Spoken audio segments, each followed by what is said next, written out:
پتہ نہیں کیا ہو گیا آج کی نوجوان نسل کو، پتہ نہیں کن جیسے بننا چاہ رہے ہیں، پتہ نہیں کیوں ایسے چل رہے ہیں، پتہ نہیں کیوں ایسے کر رہے ہیں. تو سوچ سوچ کے دماغ خشک ہو رہا ہے کہ کیا لالچ مل رہا ہے ان کو، پتہ نہیں کیا ملنے والا ہے اس پر.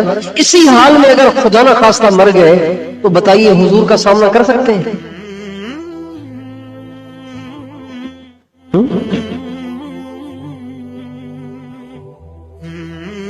ایک سچا واقعہ سناتا ہوں، سچا، اگر آپ ناراض نہ ہو تو.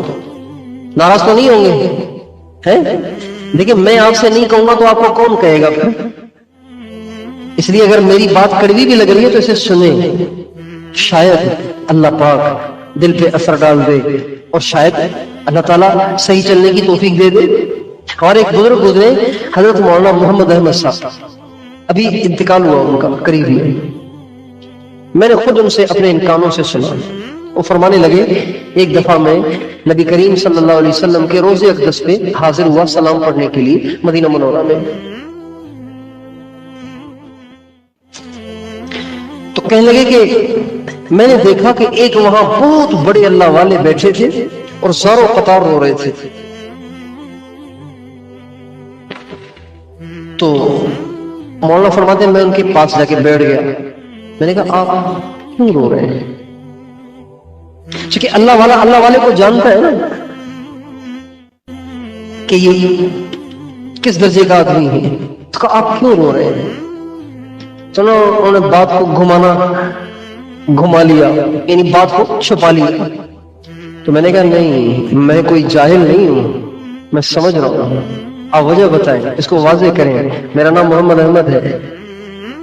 اپنا تعارف کرایا. آپ بات واضح کریں، آپ کیوں رو رہے ہیں؟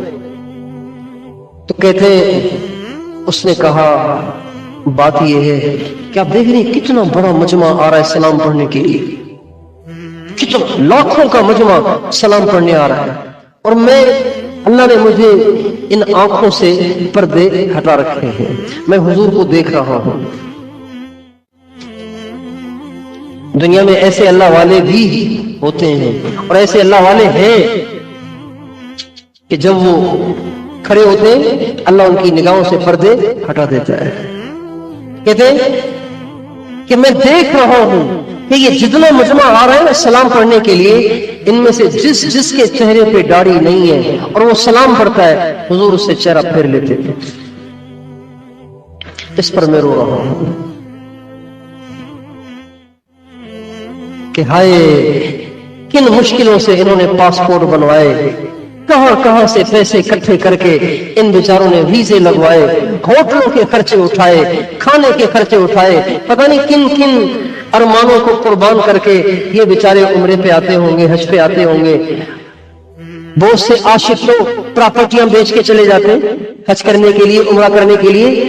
یہ بیچارے ان مشقتوں کے ساتھ آ رہے ہیں اور ادھر تو معاملہ کچھ اور ہے، ان کو پتہ ہی نہیں اس بات کا.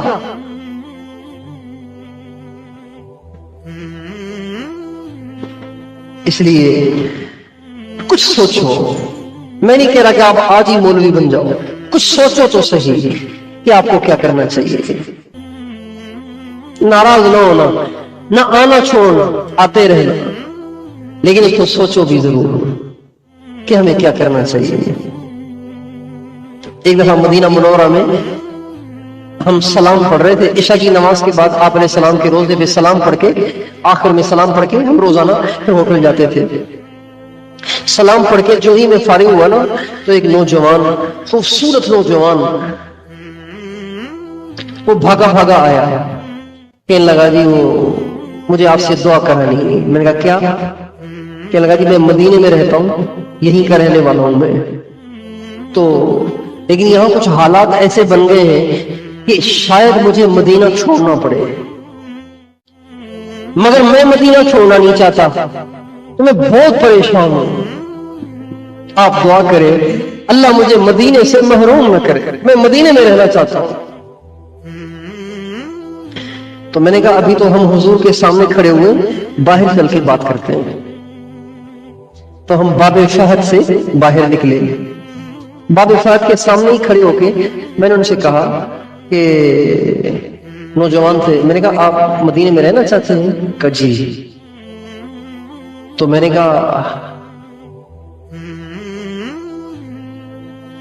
اگر آپ حضور کو اذیت دے رہے ہو، حضور کو دکھ پہنچا رہے ہو، حضور کو تکلیف دے رہے ہو، تو پھر آپ کیسے اس بات کی امید کرتے ہیں کہ حضور آپ کو اپنے پڑوس میں رکھے؟ کہ وہ کیسے؟ میں نے کہا آپ حضور سے محبت کرتے ہیں نا، حضور سے محبت کی وجہ سے مدینے میں رہنا چاہتے ہیں اور مدینے کو نہیں چھوڑنا چاہتے۔ کہا بالکل۔ میں نے کہا اگر آپ کو حضور سے سچی محبت ہے تو آپ شکل بھی تو حضور والی بناؤ یار۔ آپ نے تو حضور کے دشمنوں والی شکل بنائی ہوئی ہے، آپ چاہتے ہیں کہ میں مدینے میں رہوں۔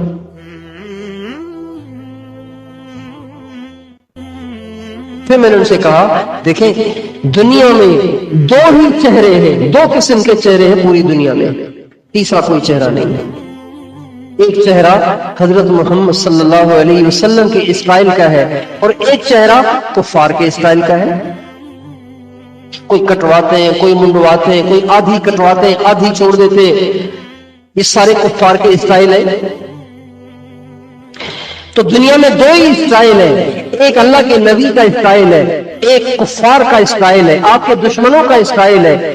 دو چہرے ہیں دنیا میں، ایک ہمارے آقا کا خوبصورت چہرہ اور ایک اللہ کے نبی کے دشمنوں کا چہرہ۔ آپ کو میں اختیار دیتا ہوں، آپ ان دونوں میں سے ایک چوائس کر لیں، پسند کر لیں۔ تو کہا میں تو حضور کا چہرہ پسند کروں گا۔ تو میں نے کہا بس اب آپ توبہ کر لیں۔ کہا میرا وعدہ ہو گیا، آج کے بعد داڑھی کو کچھ نہیں کہوں گا۔ میں نے کہا اگر آپ یہ وعدہ کر رہے ہیں کہ آج کے بعد داڑھی کو کچھ نہیں کہیں گے تو میں بھی آپ سے وعدہ کرتا ہوں کہ آپ مدینے سے کہیں نہیں جائیں گے۔ دعا کروں گا، میں اللہ سے رہوں گا، دعا کروں گا۔ اچھا جب ہم بات کر رہے تھے نا آپس میں، تو مدینے کا ایک اور ساتھی، وہ بھی مدینے میں رہتا ہے، وہ بھی یہ ساری بات کھڑی ہو کے سن رہا تھا۔ یہ ساری بات سن کے وہ تھوڑا سا الگ ہو گیا، فون پہ بات کرنے لگ گیا۔ جب ہم فارغ ہو گئے تو وہ بھی فارغ ہو کے آ گیا۔ میں کہا کس کا فون تھا، کس سے بات کر رہے تھے؟ کہنے لگے میرے بھائی رہتے ہیں کینیڈا میں۔ تو میں ان کو بہت عرصے سے کہہ رہا ہوں کہ بھائی آپ داڑھی رکھو، مگر وہ تیار نہیں ہوتا۔ آج جو آپ نے مثال دی نا تو میں نے فوراً اس کو فون ملا۔ میں نے کہا بھائی میں مسجد نبوی کے صحن میں کھڑا ہوا ہوں، ایک بات آپ سے کرنا چاہتا ہوں۔ کہا کیا؟ کہ دنیا میں دو ہی چہرے ہیں، ایک حضرت محمد صلی اللہ علیہ وسلم کا چہرہ ہے، ایک ان کے دشمنوں کا چہرہ ہے، بتائیں آپ کو کون سا چہرہ پسند ہے؟ اس نے کہا جی بھائی میں بات سمجھ گیا، آج کے بعد داڑھی کو کچھ نہیں کہوں گا۔ یہ بات ہے 2012 کی۔ 2018 میں ان میں سے وہ جس نے اپنے بھائی سے کینیڈا میں بات کی نا، اس سے ملاقات ہوئی، تو مسجد نبوی میں بیٹھے ہوئے تھے تو ایسی بات کرنی تھی، تو مجھے پرانی بات یاد آ گئی۔ میں نے کہا وہ جو نوجوان اسلام آباد کا جو مدینے میں رہنا چاہتا تھا اور میں نے اس سے بات کی تھی، اس کا کیا ہوا؟ کہا ماشاءاللہ وہ مدینے میں رہتا ہے، اتنی بڑی اس کی داڑھی ہے۔ میں نے کہا آپ کے بھائی کا کیا ہوا؟ کہا ماشاءاللہ اس نے بھی اس کے بعد داڑھی کو کچھ نہیں کہا، اتنی بڑی اللہ کا شکر ہے اس کی داڑھی ہے۔ تو آپ بھی نیت کر لو، انشاءاللہ ہم نے اب اپنی زندگی کو اپنے نبی کے طریقے پہ لانا ہے، نہ اللہ کا حکم توڑنا ہے نہ اللہ کے نبی کا حکم توڑنا ہے، ساری دنیا قربان کر دیں گے، اللہ اور اس کے نبی کے حکم کو نہیں توڑیں گے۔ تیار ہے انشاءاللہ؟